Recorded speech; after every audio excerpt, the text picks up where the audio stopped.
evening, our guest speaker, Mr. Ahmed Deedat, who is a distinguished scholar of Islam, who hardly needs any introduction to the public, and who has just returned from his trip to Iran, will present to us his first-hand account of Iran. I now call upon Mr. Ahmed Deedat to speak to you.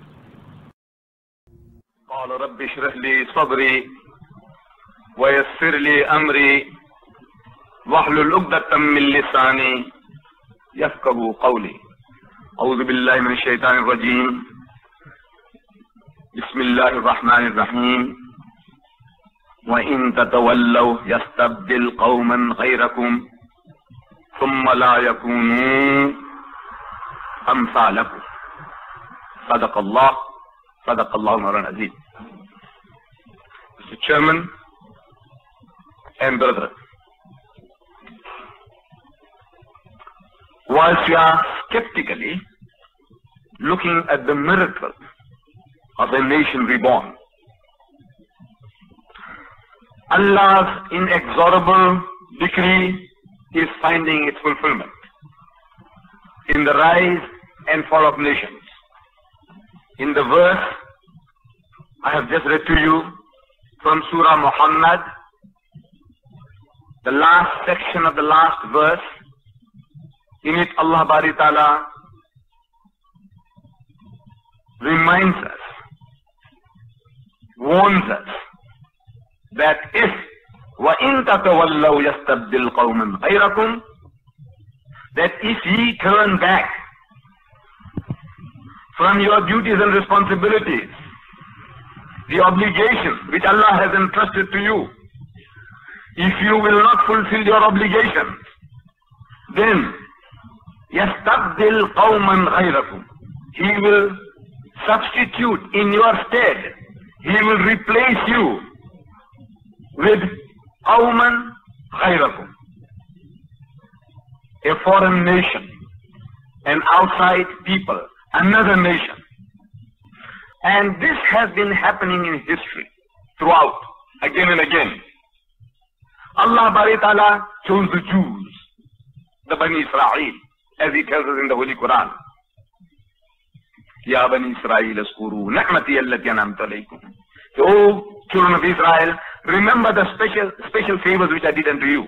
Wa anni faddaltukum ala al-alamin, that I chose you, selected you above all the peoples of the earth for my special favor. That favor was that they should become the torchbearers of the knowledge of God to the world. This was the honor. This was the privilege that was given to the Jews, the Bani Israel. But because they did not fulfill that obligation, a Jew among the Jews, Hazrat Isa alayhi salam, as recorded in the Christian Gospels, he is made to say to the Jews that the kingdom of God shall be taken away from you and given to a nation bringing forth the fruits thereof. And that nation, we very, very happily own up, is the Islamic Ummah. It's taken away from the Jews and given to the Muslims. The Muslims among them, the Arabs at first, Allah gave them that honor and that privilege, and they became the torchbearers of light and learning to the world. But when they relaxed, when they failed to deliver the fruits, Allah Bari Ta'ala replaced them with another nation. In history, we remember the Turks and the Mongols destroyed the Muslim empires, and once they accepted Islam, they became the torchbearers of light and learning to the world. As Iqbal beautifully he describes the situation, to you Muslims, you will not perish if Iran or the Arabs perish. That the spirit, the strength of the wine has got no connection with the container. It is not dependent upon the container. The container is our nationhood, our boundaries. That the spirit of Islam is not dependent upon geographical boundaries or national limitations. So this is what Allah Bari Ta'ala does again and again. He chose the Arabs. When they relaxed, the Turks. And when they relaxed, the Christians came and sat on their chests. And this is a continuous process. You don't do your job, Allah will replace you with another people. We are in the world today 1,000 million Muslims. 1 billion we are boasting. And 90% of this 1 billion happen to be the Sunni world. We have stopped delivering the goods. Allah chooses a nation whom we all have been looking down upon. The Iranians, Shia. This is the word ever on the word of Shia. What is there among the Shia? What can you find? And history was very unkind to our brethren in Iran, that the Shah happened to be the ruler, and his name happened to be Muhammad. Imagine. See, it happens to be Muhammad, but the guy, really speaking, was not a believer. And it is hard for us to imagine today, once you visit that country and you find out, go into the details of what was going on, that this Iranian, the Shah, it seems as if he was a foreigner. If the Russians conquered that nation, and if the Russians lorded it upon the people with all the cruelties, we can understand. But here is a man, he is supposed to be an Iranian, speaking the Persian language, and having the name of Muhammad, and what he stooped down to, what he did to the nation. We were equating Iran with the Shah, and the Shah with Iran. They were synonymous terms.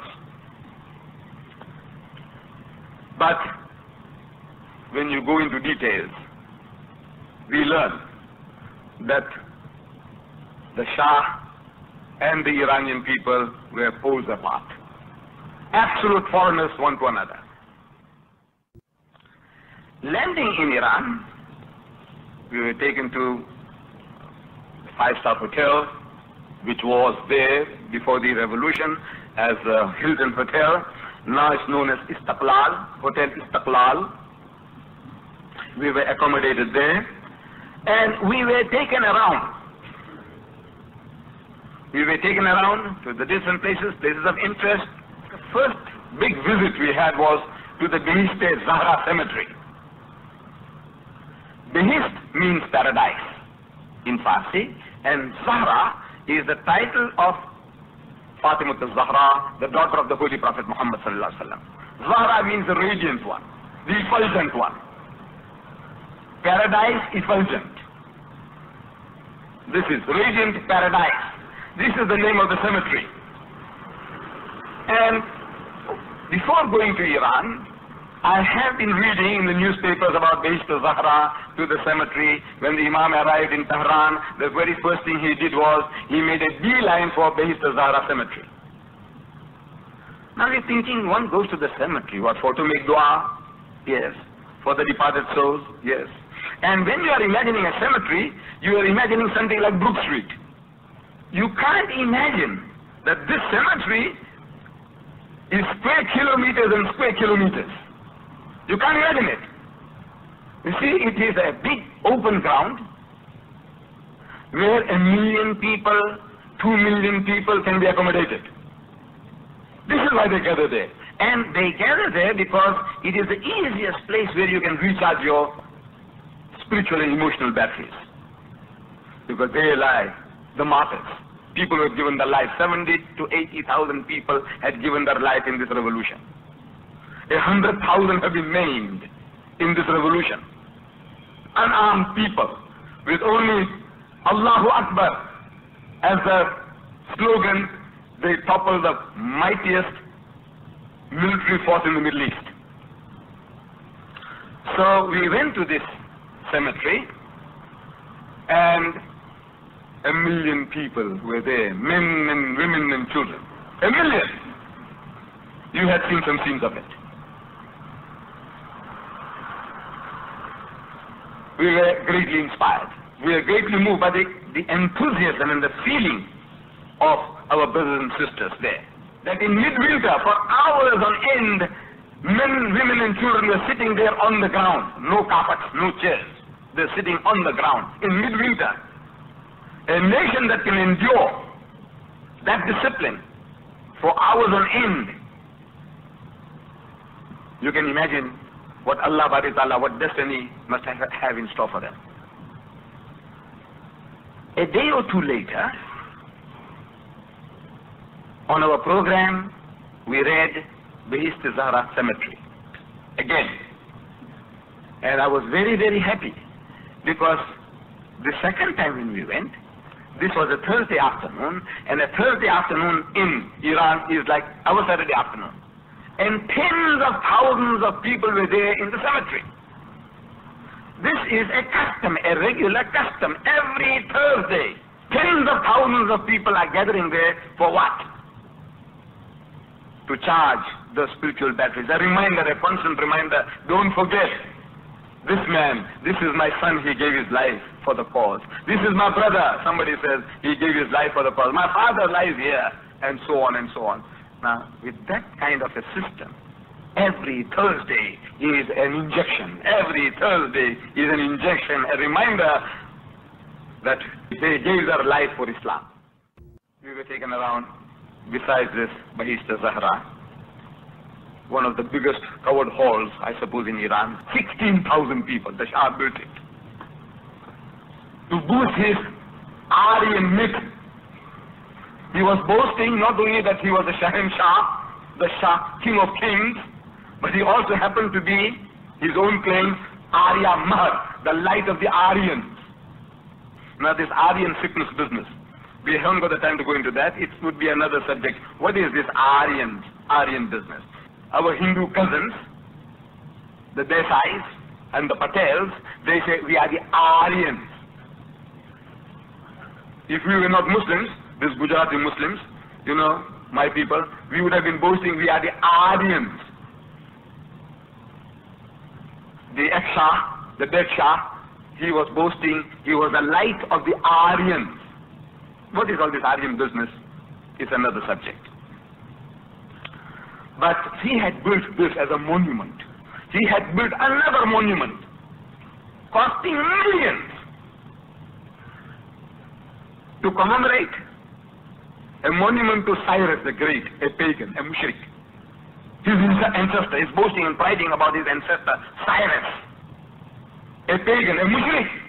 In his honor, he had a monument built costing millions, squandering the wealth of the nation. This huge project, and that's in 1984, he was supposed to have the Olympics, World Olympics in Tehran. Boost his ego to say that, here you are, you see what I'm doing. We went and saw in this covered hall, athletics, acrobatics, and wallah, you know, our people, you know, we are like jellyfishes. We have made ourselves into jellyfishes. We do not participate in any of that kind of activity, what I saw there. Who does physical culture? Who does karate? Who does acrobatics? Not we. That's not for us.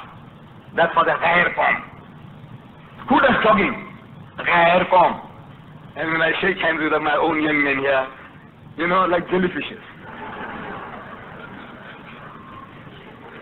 Almost every young man you meet there in Iran, you know, he appears to be an athlete. You know, when you shake hands with him, you feel that you're shaking hands with somebody. Not jellyfish. Now, whatever they did, those acrobatics we saw, on world standard. And it makes you feel happy because they were not projecting Iran, that we are Iranians, not at all. They're talking about Islam, about Islam, about Islam. There was not one semi-naked girl to do any feat for you. Not one. Not a single one. Whereas under the Shah, if the Shah had his way and if he was alive, and if he had organized that gathering, it would be, you can imagine, every Iranian daughter of ours, what you saw here on the screen, so beautifully attired, they would have made semi-naked for people to stare and feast upon. Everything Islamic. Strengthening the morale of the people, boosting them, men and women, you know, by the thousands, the 16,000, the place was too small. We were thrilled. Wallah, we were thrilled to see our own children. So as we know, we feel that these are our own children, our own boys and girls, our own brothers. doing the things that we felt that only the Germans can do, you know, the top grade athletes. Then we witnessed the military parade. Hours on end, young men, Allahu Akbar, passing through different groups of armed young men, and there seemed to be no shortage. There is no shortage of manpower. You know, if some of our young men feel that we'd like to go and help our Iranian brethren, they don't need any manpower. Alhamdulillah, they have enough manpower to do the job. They only want the tools, the weapons. They are making do with what they have, but if they had the same sophisticated weapons as the Israelis have, wallah, the whole of the Middle East would be freed from every type of foreign intervention in no time. This is the nation that can do it. The spirit is there, the spirit of jihad is there in each and every man and woman in the country. It seems that the whole nation is involved. When they're talking about 20 million people that they can put into the field, it looks like they're able to do that. If they have the weapons, the material, 20 million they can put into the field. In other words, every man, woman and child would be prepared to go and do jihad. We visited prisoners of war. You know, when the war started, Iraq attacked Iran. The odds against the Iranians at that time, the country was in turmoil. And it was a grand opportunity to give a knockout blow, and they felt that the Jews did it to the Arabs in 6 days, we will do against the Iranians in 3 days. This was, the whole world was thinking in 3 days' time, within a week's time, Iran would crumble to pieces. And you know how long it has been now? A year and a half and more. And alhamdulillah, that the odds that existed at the beginning, 20 to 1 against Iran in mineral material, they have turned the tables and they brought it down to 3 to 1, still against them, 3 to 1. And while bringing it to that level, 3 to 1, they have been able to push them back. They recaptured Susan Gard. We visited the place, battlefront. They recaptured Bostan. Alhamdulillah, they are doing a fine job. Allah Ta'ala may give these people a little longer time to rectify the situation. Now, on the war front, you know, before going, Mr. Khalil Siddiqui, Dr. Khalil Siddiqui from the UK, he jokingly remarked when we were going, he says, man, you people got half a chance of becoming shaheed. Half a chance. Because we were not really going to the battlefield. There would be full chance of becoming a shaheed. We were going to the battlefront, so half a chance. It was a joke. But it really came to fulfillment. Now let me tell you something about, you know, visiting in Tehran. We visited war wounded. But among these war wounded that we visited, we don't find anybody bewailing his plight. A man, what is this amputated? No, cut off. No tear. I never saw a single person shedding a tear. Imagine, and everybody is willing that if it's possible, they'll go back into the front, and the only regret is, why we were not shaheed? Why didn't our life was taken? Why was it not taken? This was the only regret. Not this. The regret is, why did I live? Why shouldn't I have died? You know, become a shaheed. This is the ambition of each and every Muslim there. Then we visited prisoners of war. The Iranians have captured something like 7,800 Iraqi prisoners of war. 7,800. And when we visited these prisoners of war, they seem to be quite healthy, well looked after, well fed, well clothed. Sheikh Najjar, one of our companions, he was interested to get first-hand information from the prisoners of war as to what they had to say about their condition. And he was given the opportunity to say, you just call any one of them. Anyone that you want, call him aside and speak to him in Arabic, because Sheikh Najjar could speak Arabic. And he had it from the prisoner's own mouth that they are being very well looked after. Then I had an idea that, look man, let me find out that since they are here for some of them 6 months, some of them for a year, some of them for a year and a half, I wanted to know from every group. I'm asking the officers, how many people committed suicide, since they have been caught here, since the war? There's not one. Next group, how many people committed suicide here? There's not one. Not one person committed suicide among the prisoners of war. Whereas, in our civilized country, South Africa, 46 guys committed suicide in the prisons. In prison here, well looked after, well fed, well clothed, climatically we are in fantastic condition. 46 guys have committed suicide so far. Now this tells you, it tells you that if a people were being persecuted, ill-treated, man wants to find easy way out of this life, and suicide. No suicide among the 7,800 prisoners of war. We went to meet the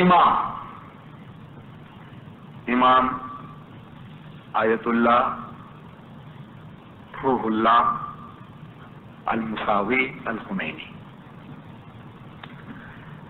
We were about 400 of us.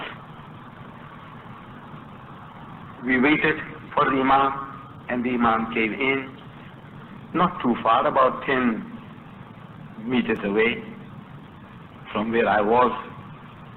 I saw the Imam. He delivered a lecture to us for about half an hour, based on the Quran, nothing but the Quran. The man is computerized with the Quran. And when he came in, when he walked in from an outer room, the electric effect it had on everybody, the charisma. You look at the man, and without any thinking on your part, tears start rolling down your cheek. You just look at the man and you tear. I never saw a more handsome old man in all my life.